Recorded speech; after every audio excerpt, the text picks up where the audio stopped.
Good morning, আমি সুমন আর SB Sweden ডায়েরির একটা নতুন পর্বে আপনাদের সবাইকে স্বাগত। দেখতেই পাচ্ছেন আজকে আমরা মিউনিকে আছি আর এখন আমাদের যে অ্যাপার্টমেন্ট আমরা ভাড়া নিয়েছি তার কিচেনে চলে এসেছি। এখন বাজে সকাল 7:30। আমাদের 14 দিনের যে ক্যারাভ্যান ট্রিপ সেটা আজকে এন্ড হচ্ছে। ক্যারাভ্যানে কালকে রাত্রে আমরা ছিলাম না, যেরকম বলেছিলাম আমরা অ্যাপার্টমেন্টে ছিলাম। সকালবেলা এসে গেছি কিচেনে কফি করতে। আর হয়েছে কি, আমরা যেহেতু ক্যারাভ্যানে ছিলাম অনেক খাবার দাবার কিনেছিলাম, সেই সমস্ত একটু বেঁচে টেচে আছে। তার ভেতর থেকে কিছুটা দিয়ে একটুখানি ফ্রাইড রাইস মতো বানিয়ে নেব, যেটা আমরা নিয়ে যাব দুপুরবেলা খাওয়ার জন্যে। কারণ এয়ারপোর্টে বসে আমরা সেটা খেয়ে নেব, যেহেতু এক্সট্রা আছে। তারপরেতে আমরা স্টকহোমের উদ্দেশ্যে রওনা দেব। আর ঘোরা কিন্তু এখনো শেষ হয়নি। এরপরেতে ভুজু যাবে প্রায় 14 দিনের জন্য সমুদ্র ভ্রমণে, একটা নতুন এক্সপিরিয়েন্স ওর জন্যে। ও যাবে সেলিং করতে সমুদ্রে। না, আগেও গেছে, ওইটা নিয়েও 4 বার যাচ্ছে, কিন্তু 4 বার ডিফারেন্ট ডিফারেন্ট জায়গায় গেছে। ডিফারেন্ট জায়গায় গেছে। আর এবারেতে যে সেলিং করতে যাচ্ছে সেটা একটা অনেক বড় বোটে যাচ্ছে। ও খুব এক্সাইটেড সেটার জন্য। আর যেরকম বাবলি আগের ভিডিওয়ে বলছিল, আমরাও প্ল্যান করছি একটা অন্য ঘুরতে যাওয়ার জন্য। তারও ভিডিও পরপর আসবে, সেটাও আপনারা দেখতে পাবেন। তো যাই হোক, আজকের পর্বটা, আজকে সারাদিন অনেক কাজ আছে। এখন রান্না করব, প্যাকিং কমপ্লিট হবে, তারপর ক্যারাভ্যান ড্রপ হবে, তারপরে আমরা বাড়ি ফিরে যাব। তো দেখতে থাকুন কি কি হচ্ছে আজকে সারাদিনে। ফ্রাইড রাইস বানানো মোটামুটি মাঝপথে। এখন যতগুলো ডিম ছিল সেগুলো, যেটুকু চাল বেঁচেছিল সেটা, ক্যাপসিকাম একটু বেঁচেছিল, যা যা বেঁচেছিল সব দিয়ে একটা জবা খিচুড়ি ফ্রাইড রাইস তৈরি করছি। তো মোটামুটি ডিমগুলো ভাজা হয়ে গেছে, ভাতটাও তৈরি হয়ে গেছে। আর ওখানেতে আমি ক্যাপসিকাম গুলো কেটে রেখে দিয়েছি। এবার জাস্ট খালি একটুখানি মিক্স করে নাড়াচাড়া করে দেবো, ফ্রাইড রাইস তৈরি হয়ে যাবে। এখন বাজে প্রায় 8টা। 8টা। এরপরেতে মেয়েকে ডাকবো, মেয়েকে ডেকে ওকে তৈরি করতে হবে। তারপরে ক্যারাভ্যানের ভেতরেতে মালপত্র তুলে আমরা ক্যারাভ্যানটা নিয়েই চলে যাব। কারণ এখান থেকে প্রায় দেখলাম যে 50 মিনিট মতো লাগবে, যেখানেতে ক্যারাভ্যান ড্রপ করতে হবে। তো সেখানে ড্রপ করে আবার ব্যাক করে এসে যাওয়া সম্ভব হবে না। প্রথমে সেটা প্ল্যান করেছিলাম। তো আমরা সবাই মিলে বেরিয়ে যাবো, ক্যারাভ্যানটা ড্রপ করে ওখান থেকে আমরা এয়ারপোর্ট পৌঁছে যাবো। ফাইনাল চললাম এখন ক্যারাভ্যান ফেরত দিতে। সত্যি এতদিন ধরে এটাই আমাদের ঘর বাড়ি ছিল, 14 দিন। এখন একটুখানি মনটা খারাপ লাগছে, তবে সব শুরুরই তো একটা শেষ হয়। তো আজকে আমাদের এই ঘোরা শেষ হচ্ছে। তবে যেটা আমি বলছিলাম যে আবার আমরা ঘুরতে বেরোবো। সামার মানেই সুইডেনে আমাদের ঘুরে বেড়ানো, সেই ভিডিও পরপর আসবে। বুঝু যাবে সমুদ্রে সেলিং করতে, বুঝু, তার তাই তো? ভিডিও আসবে। তাই তো, কতদিনের জন্য যাচ্ছ একটু বলো? 13 days। সেলিং করতে যাচ্ছ? হ্যাঁ। কতটা, মানে কতগুলো আইল্যান্ডে যাবে সেটা আরো জানো না তো। এখনো জানো না? আগের বার 13টা আইল্যান্ড গেছিলে, এবার দেখ একটা আইল্যান্ডে। এভরিডেতে একটা আইল্যান্ডে। দেখা যাক এবার কটা আইল্যান্ডে যাও। আমাকে ছবি পাঠাবে, ঠিক আছে? তুমি ধরো। তো হ্যাঁ, আমি ফোন ধরবো, ফোনে হোয়াটসঅ্যাপ দেখবো, তুমি খালি ছবিটা পাঠিয়ে দিও আমাকে। অনেক কিছুই আসবে। যাই হোক, এখন ক্যারাভ্যানের ভিতরে যে আমাদের সমস্ত মালপত্রগুলো তুলে দিচ্ছি, ওইগুলোকে নিয়ে গিয়ে ক্যারাভ্যানটাকে ফেরত দেবো।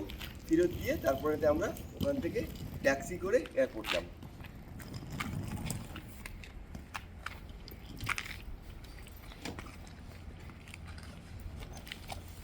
তাড়া এখানটা ফাঁকা করতে হবে। আমি তো এখানে দেখতে দিই না, তাহলে ইজি হবে।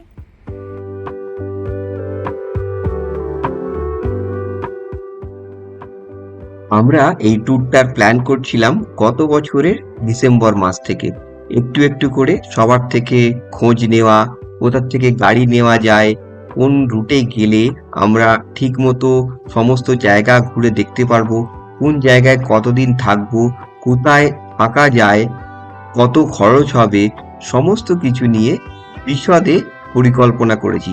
কতবার যে পরিকল্পনা চেঞ্জ করেছি তার হিসাব আমার কাছে নেই। আজকে এই সব কিছুর শেষ। তবে আমাদের তো পায়ের তলায় সরষে, তাই এই ভ্রমণ শেষ হওয়ার আগেই পরে আবার কোথায় যাব তাই নিয়ে মাথায় পরিকল্পনা শুরু হয়ে গেছে, আর রিসার্চও শুরু হয়ে গেছে।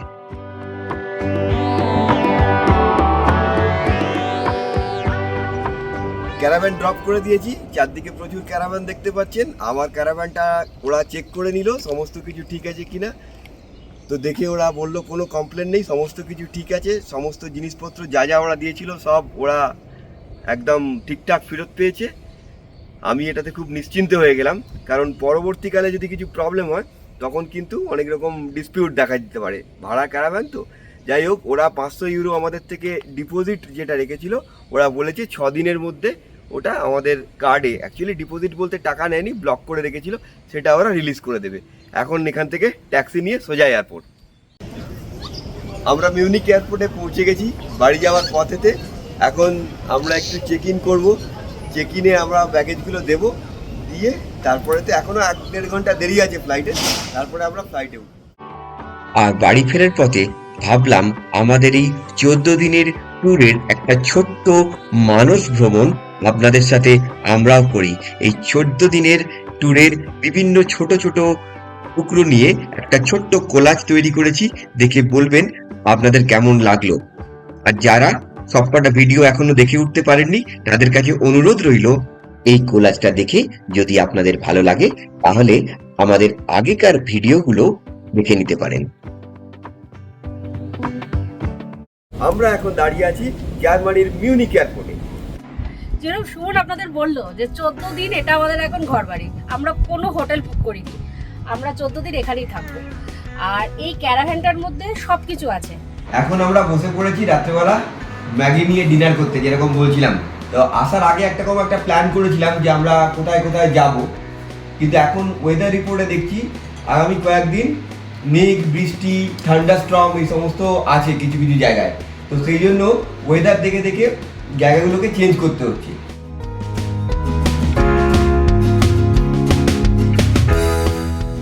আমরা এখন দাঁড়িয়ে আছি এফসি কেবল কার স্টেশনে। এটা হচ্ছে ওয়ার্ল্ডের সবথেকে বড় কেবল কার, যেটাতে 150 লোক একসঙ্গে একটা কেবল কারেতে যেতে পারে। এত বড় কেবল কার ওয়ার্ল্ডে আর নেই।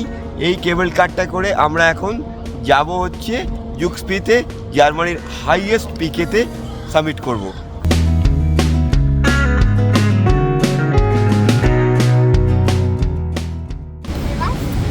আমার পেছনেই আপনারা দেখতে পাচ্ছেন নিউ সানস্টাইন ক্যাসেল।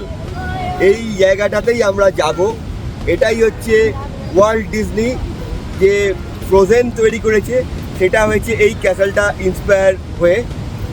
আমরা চলে এসেছি লিচ ফলের কাছে, আর একটুখানি সামনেই একদম জলের আওয়াজটা তো শোনাই যাচ্ছে।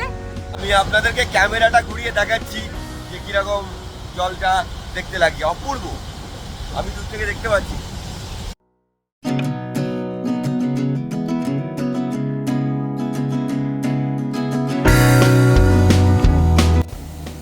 আমরা চলে এসেছি সাওয়ারস্কি ক্রিস্টাল ওয়ার্ল্ডে।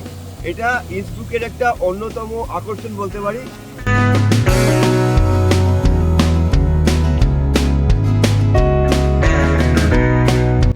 সেটা একদম আমাদের ফিশ ফ্রাই বা কাকলেট জাতীয় জিনিসগুলো যেরকম খেতে সেরকম খেতে।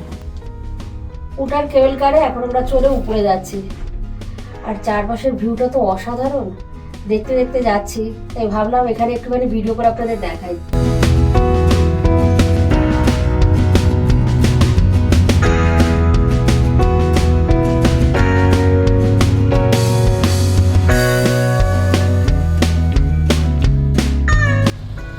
খানা হেয়ারপিন বেন্ড পেরিয়ে আমরা এখন পাসা পারোডিতে, ডলোমাইটের সর্বোচ্চ শৃঙ্গ বলতে পারেন, শৃঙ্গ ঠিক বলবো না, তবে সর্বোচ্চ পয়েন্ট আমি বলবো পাসা পারোডি। 28 খানা হেয়ারপিন বেন্ড পেরিয়ে আমরা সেখানে এসে পৌঁছেছি।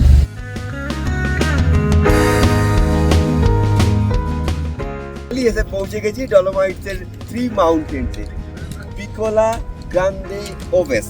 এই 3টে পিক আপনারা দেখতে পাচ্ছেন। এই 3টে পিক হচ্ছে ইটালির হাইয়েস্ট পিক বলতে পারেন। এই 3টেকে নিয়ে এই 3 মাউন্টেন। ওইদিকে পিকটা ও পাটা একটু ভেজাবে, তাই জন্য ইউ কান্ট রিচ ইট। ওকে, ও পৌঁছতে পারছে না পা দিয়ে, ওদিকটা থেকে গিয়ে পাটা ভিজে আসবে। না না, ওখানে জলটা খুব নোংরা বাবা, ওর এমনিতে আজকে অ্যালার্জির প্রবলেম হচ্ছে। আচ্ছা, আমরা লেকের পাশে পৌঁছে গেছি। আমার মাঝে মাঝেই আমার জার্মান টিচার বুঝু জার্মান শিখছে স্কুলেতে, আমার উচ্চারণকে কারেক্ট করে দিচ্ছে। জেল আম সি মানে Will am See.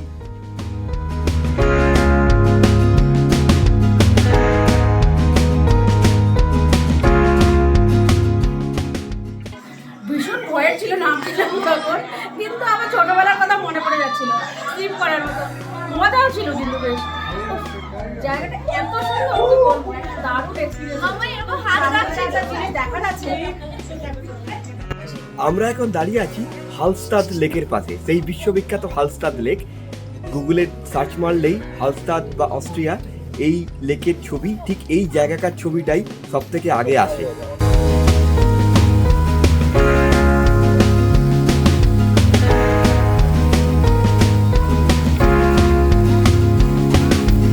মোজার্টের জন্ম এই বাড়িটার মধ্যে, এখানে বেড়ে ওঠা, এখানেতেই সে অনেক কিছু করেছে, তার সমস্ত হিস্ট্রিটা আমরা দেখলাম। মোজার্ট একটা ফ্যামিলি, তার বাবা, তার ছেলে মেয়েরা কিভাবে থাকতো, তারা কিভাবে পিয়ানো শিখতো।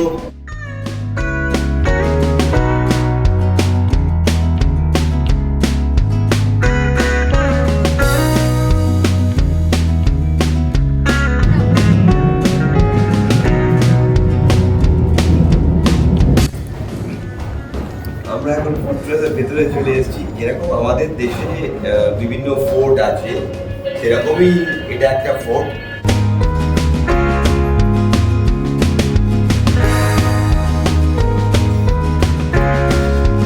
ফাইনালি বাড়ি পৌঁছে গেছি, স্টকহোম এয়ারপোর্টে পৌঁছে গেছি, ব্যাগেজও পেয়ে গেছি এই যে। আর আমরা এখন বাড়ির পথে। আর বেশিক্ষণ লাগবে না, আর হয়তো 20-25 মিনিট লাগবে, তারপরেতেই আমরা বাড়ি পৌঁছে যাব। নিজের শহরের একটা আলাদা গন্ধ আছে, সেটা কিন্তু মানে বারবার যখন বিভিন্ন জায়গায় যাই, সেখান থেকে স্টকহোমে ফিরে আসি, তখন বুঝতে পারি। আবার কলকাতা যখন যাই তখন একটা অন্যরকম ফিলিংস। হ্যাঁ, কলকাতায় গেলে একটা অন্যরকম ফিলিংস হয়, কলকাতা থেকে যখন ফিরি তখন একটা অন্যরকম ফিলিংস হয়। আবার এই স্টকহোমে যখন আমরা এসে নামি কোনো জায়গা থেকে, তখন কিন্তু একটা বাড়ির মতো ফিলিংস হয়। কতরকম ফিলিংস হয় সেটা সেই জায়গাগুলোতে গেলে ফিল করতে পারি। হ্যাঁ, সেটাই।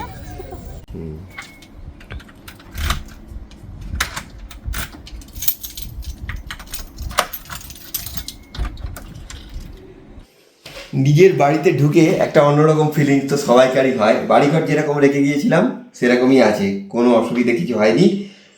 আর যে স্মৃতিগুলো নিয়ে এসেছি মনের ভেতরে আছে, আর কিছু ম্যাগনেট যেগুলো কিনেছিলাম প্রত্যেকটা তো নয়, কিছু কিছু জায়গায় গিয়ে, সেগুলো এখন আমার কাজ হচ্ছে।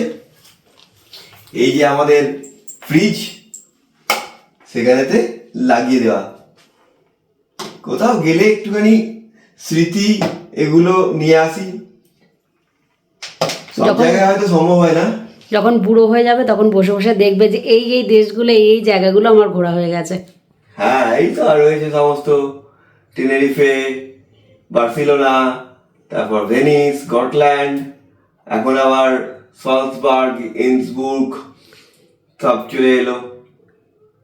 আরো কত জায়গা সমস্ত রয়েছে, নরওয়ে, বার্লিন, মাদ্রিদ, আবার নরওয়ে যাচ্ছ কিন্তু। ব্রাতিস্লাভা। তুই তো ব্যাপারটা বলেই দিলে সবাইকে যে আমাদের কি প্ল্যানিং হচ্ছে। প্ল্যানিংটা এখনো সম্পূর্ণ হয়ে ওঠেনি, তবে যেরকম বলছিলাম যে আবার প্রত্যেক দিনের ভিডিও আসবে এবং আমরা আবার ঘুরতে যাচ্ছি। দেখতেই পাবেন কোথায় যাচ্ছি, কি আনন্দ করছি, আরো কত নতুন জায়গা আপনাদেরকে দেখাতে পারবো। তবে বুঝু এবার একটুখানি অন্যদিকে ঘুরতে যাবে। বুঝু যাবে হচ্ছে সামার ক্যাম্প করতে, প্রত্যেক বছরই যেরকম যায় বিভিন্ন জায়গায় যায়, এবারেতে ওরা যাবে হচ্ছে আইল্যান্ডে সেলিং করতে। এবং বিভিন্ন আইল্যান্ড, স্টকহোম তো অনেক প্রচুর আইল্যান্ডের সমাহার, সেগুলোকে আর্চিপিলাগো বলা হয়। তো তার ভেতরেতেই বেশ কিছু আইল্যান্ডে ওরা ঘুরে বেড়াবে এবং ওদের একটা সেলিং এর ট্রেনিংও দেওয়া হবে। তো এটা আমাদের এখানকার মিউনিসিপ্যালিটি থেকে প্রত্যেক বছর অ্যারেঞ্জ করে। বুঝু মানে ক্লাস 3 থেকে যাচ্ছে, যখন 3-তে পড়ে তখন থেকেও যাওয়া শুরু করেছে। এবছরে ওর 4th ইয়ার হবে। আর ওরা এক বন্ধু আছে, সে তার 3rd ইয়ার হবে। তো ওরা দুজনে যাচ্ছে, তো ও থাকবে না, আমরা যাব হচ্ছে নরওয়েতে। বাড়ি আসার পরে সঙ্গে সঙ্গে বন্ধুরা এসে খাবার দিয়ে গেছে। ভাতটা আমি নামিয়ে রেখেছি, কারণ ওকে বাটিটা ফেরত দিতে হলো ভাতে, সেই জন্য। বাবা কতগুলো প্যাকেট দিয়ে গেছে গো, কি কি দিয়ে গেছে দেখাচ্ছি। এটার মধ্যে আছে ডাল,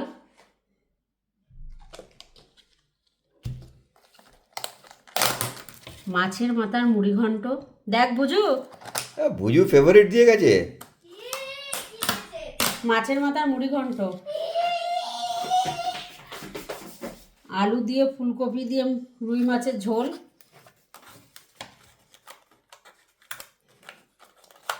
একদম 5 স্টার খাওয়া দাওয়া এসে। এখানে একটু ভেন্ডি আলু ভাজা। ঠিক আছে, চলো খেতে বসে যাও সবাই তাহলে। সবকিছু দিয়ে দাও, আমি আসছি। এই তো খাওয়া দাওয়া চলে এসছে, আর রান্না বান্না করা ঝামেলা থাকে না।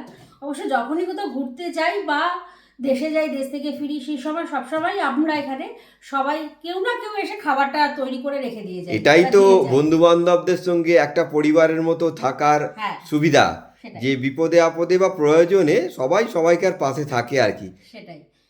তো যাতে এসে কারোর রান্না করে খেতে না হয়, তো বারবারই প্রত্যেকবারই এরকম খাবার আসে, এবারও সেরকমই এসছে। এখন খাবারগুলোকে খাবো, খেয়ে দিয়ে ঘুমিয়ে পড়বো, কারণ কালকে সকালবেলা অনেক কাজকর্ম আছে। সমস্ত জামা কাপড় যেগুলো মানে পরা হয়েছে সেসব লন্ড্রি করতে হবে। সুমন কালকে কি অফিস জয়েন করবে? কালকে হ্যাঁ অফিস তো আছে। হ্যাঁ, তা সুমনও অফিস জয়েন করবে। মেয়ের ছুটি, কিন্তু সুমন অফিস জয়েন করবে। তো অনেক কাজকর্ম আছে, এখন তাড়াতাড়ি খেয়ে ঘুমিয়ে পড়বো। তাহলে আজকের ভিডিওটা এখানেই শেষ করলাম। কেমন লাগলো কমেন্ট করে কিন্তু অবশ্যই আমাকে জানাবেন। আর যদি ভালো লেগে থাকে চ্যানেলটাকে সাবস্ক্রাইব করে আমাদের পাশে থাকবেন প্লিজ। আবার নতুন ব্লগে আপনাদের সাথে দেখা হবে।